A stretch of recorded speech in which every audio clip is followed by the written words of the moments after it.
pretty consistent temperatures for us, and dew points are all very low in the mid-20s. The winds are only up to around 4 miles per hour at the highest, and that would be in Lincolnton and Washington. So, to say the least, wind chill is not an issue tonight. So the actual air temperature will mimic what it feels like outside when you're headed out the door tomorrow morning. Some clouds down to the south of us along the Gulf Coast, but mostly clear skies this evening. And tomorrow will stay clear with those calm winds persisting. Clear skies and 24 degrees early in the morning. So as we look ahead here, you can see the low temperatures will be around 22 to 23 Wednesday through Friday. Sunny for now, but then clouds take over on Friday with rain and a winter mix. Overall, a high chance of precipitation with that Viper 6 alert day. I'll have a look at your full 10-day forecast and the futurecast coming up, so stay with us. But back to you, Brad. All right, Jenna, thanks. Aiken County has a new sheriff. Marty Sawyer sworn in this afternoon. He spent about a month leading up to this big day, getting ready for the transition, finalizing his command staff. He also met with local leaders to talk about his plans as sheriff and understand their needs. So far, they're 100% behind us. Money is something we have to consider. Like I said in there, we want to be good stewards of taxpayers' money and use it the best way we can, but we also want to put as many people on the street and investigations and dispatch as we can have. Yes, Sawyer says he's going to be focused on better training, equipment, and mental fitness for the team there at the sheriff's office. Also plans to boost visibility in rural areas, and he can do that, he says, by just adjusting patrol schedules. Augusta city leaders back to work with new members and a new mayor pro tem. The board welcoming District 7 Commissioner Tina Slindak along with District 5 Commissioner Don Clark. They also voted to make Wayne Guilfoyle the mayor pro tem, edging out Commissioner Alvin Mason. Guilfoyle gathered support for his 10 years serving on the commission. I feel good about, my nomination, and I'm glad that he is going to be here for the 2 years to serve as mayor pro tem. I think that, I know that he is more than capable of serving that position, and I look forward to working with him. Commissioner Alvin Mason there missed a good part of last year after back surgery. He told commissioners after that operation his heart stopped for several minutes. They had to revive him. But he says he feels able to come back and continue his work as a commissioner, and continued well wishes to Commissioner Mason. Leaders in Aiken looking to the future tonight as they talked about new life for an old bridge. Graham Lee reports. It's been nearly a decade since the South Carolina Department of Transportation closed the Fairfield Street Bridge, but city leaders are starting off the new year with efforts to get it reopened. The Fairfield Street Bridge has been transferred to the city of Aiken. The DOT is also transferring $1,300,000 with that to help with the rebuilding of the Fairfield Street Bridge. It's one of several bridges in the city that have closed in recent years. The York Street Bridge also closed in January 2016, but reopened about a year later. Fast forward to January 2023, and the Union Street Bridge closed. City leaders announced that that bridge would not reopen last September. It's become a hassle for some living nearby. We live in Marion, and our traffic has probably tripled since these bridges have closed. A public meeting giving stakeholders the chance to look at a rough draft of what the bridge could be.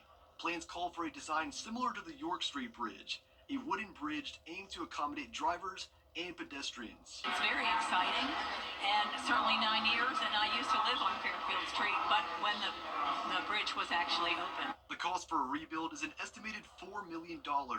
The idea is to help traffic flow and make downtown more accessible. Right now, with 2 of the 3 bridges closed, there is no way to get from the historic Horse District to downtown between York Street and Marion Street. So, again, this will provide another means to do so. I love it. I want to see it reopen. We need more bridges downtown, and I think the construction of it, if it's anything like what they did for York, it's going to be fantastic. City leaders will take feedback from the public and property owners and present it to the Design Review Board.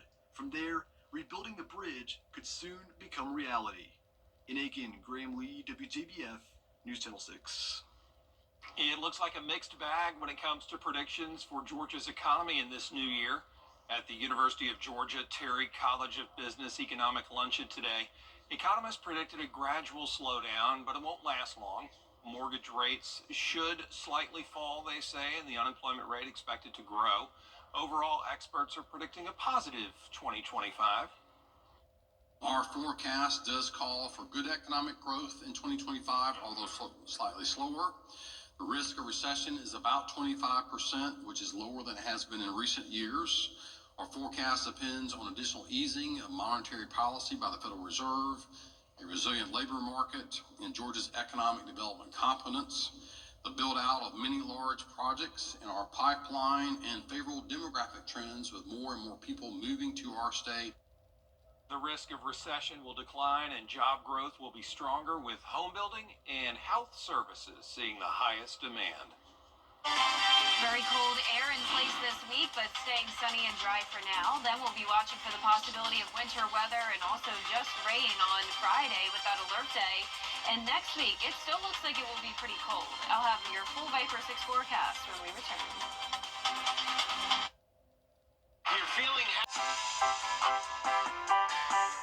Yeah, he's due for a little upgrade. It's time for an update, time for a change.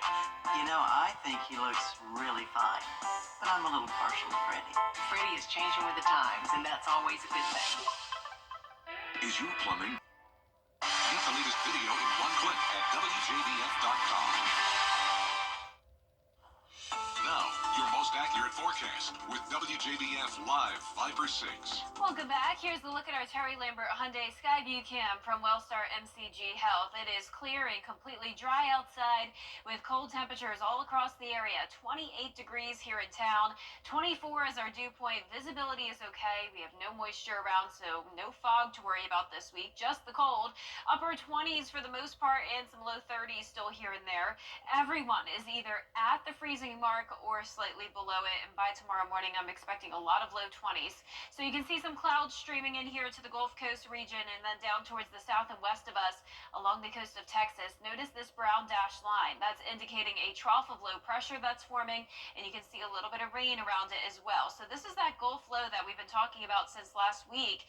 That could be our winter weather maker. So in order to have snow, we need two things: the freezing temperatures and moisture, and it does look like we will have that moisture in place as we go into Friday. Now it's more so a question of how cold is it going to be on Friday, and will we be below freezing to allow for some of that snow and ice to form? Well, I can tell you tomorrow morning we will be below freezing for sure at 23 degrees, and throughout the day we'll warm up though into the upper 40s. So that could be a key factor here in the forecast. Even though we do have those below freezing mornings, we are not warm, but definitely well above freezing in the afternoon. So it's not going to be days and days in a row with the ground below freezing. So that'll definitely play in our favor here. Our low temperature is down to 22 to 23 though over the next few days. And then we actually shoot up to 30 on Saturday morning. So slightly below freezing, but that'll definitely help to limit our chances of freezing rain. I do think it will just be regular rain coming through on Saturday morning, but then we drop back down to the 20s next week as well. So when we're talking temperatures in the low 20s and some places even possibly below it, that's when it's possible that your pipes can freeze, especially if they are pipes that are on the exterior of your house and not insulated very well. So it's a good idea to let some cold water drip from your faucet each night this week. Also open your kitchen and cabinet doors. You most likely know if your pipes are usually going to freeze when temperatures are this cold.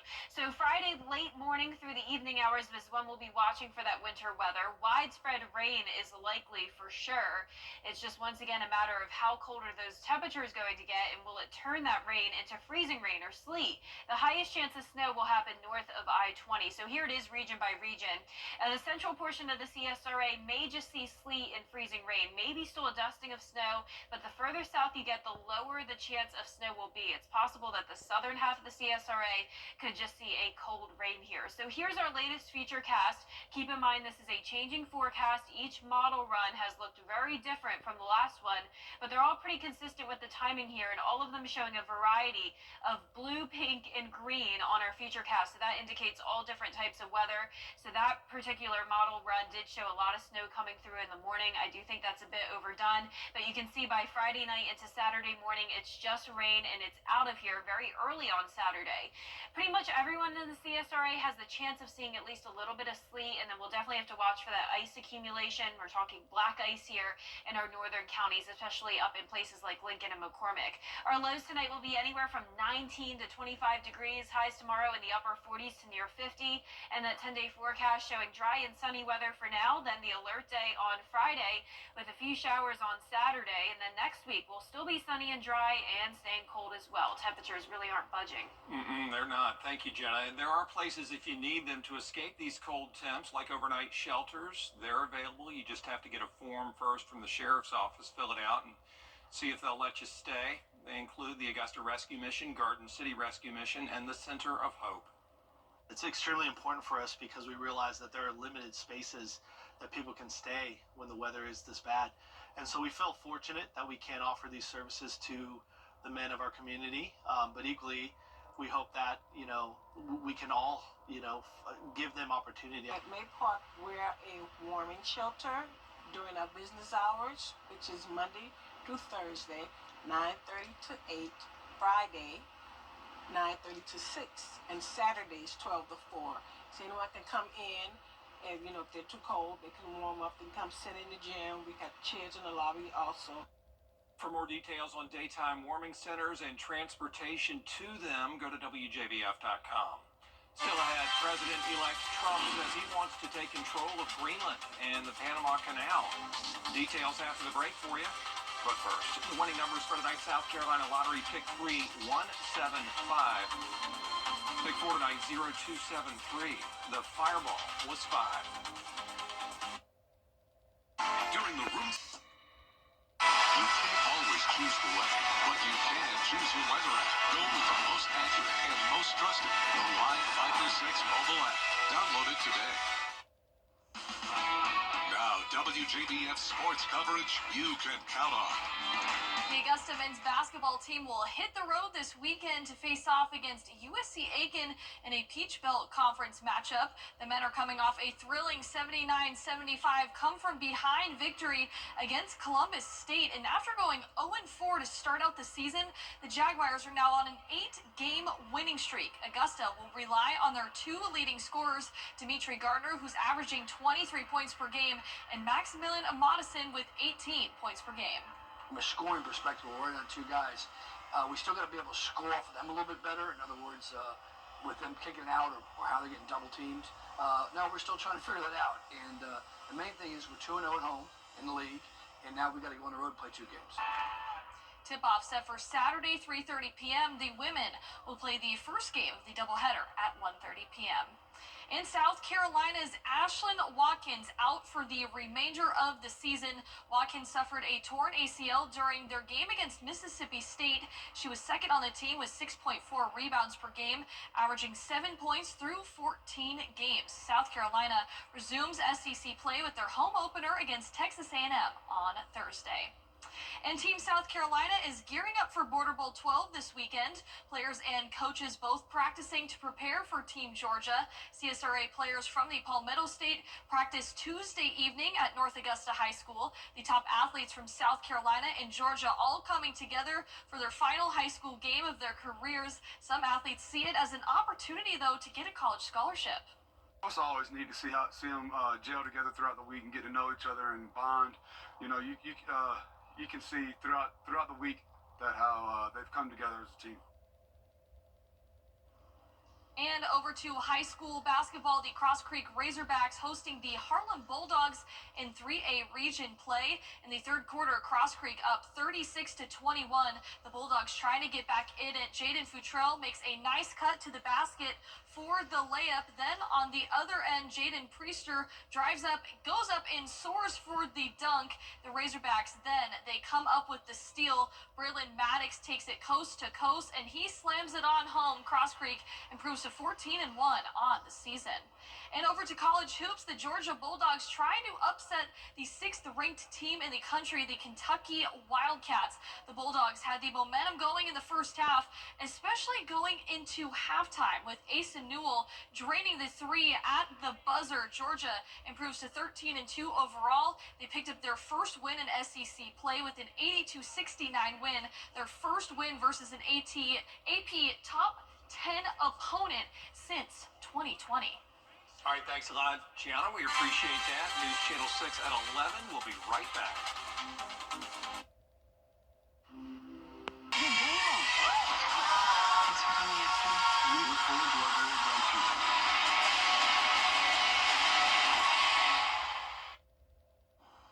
Cold, sunny, and dry for now, and cold, sunny, and dry for the most part next week as well. But we do have that precipitation chance Friday into Saturday, and we will be once again watching for winter weather on Friday with the alert day in effect.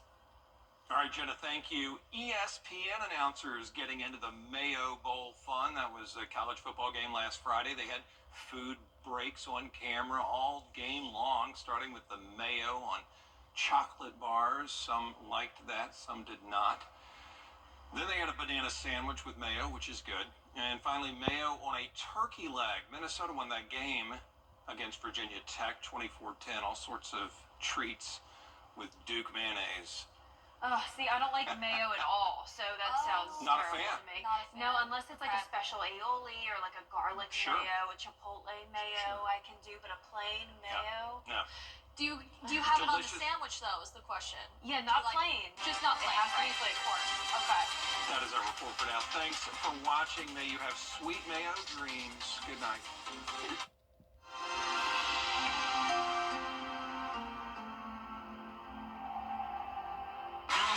On Quote on News Nation. When you're on the ground, FordNow.com. Every day, ordinary people in the CSRA do extraordinary things to serve our community. Each month, News Channel 6 recognizes these outstanding volunteers with the Giving Your Best Award. Do you know an everyday hero who goes the extra mile to help others? Nominate them for the Giving Your Best Award by visiting WJBF.com and filling out the entry form. Sponsored by Science Co., Beat Augusta, Security Federal Bank, and News Channel 6.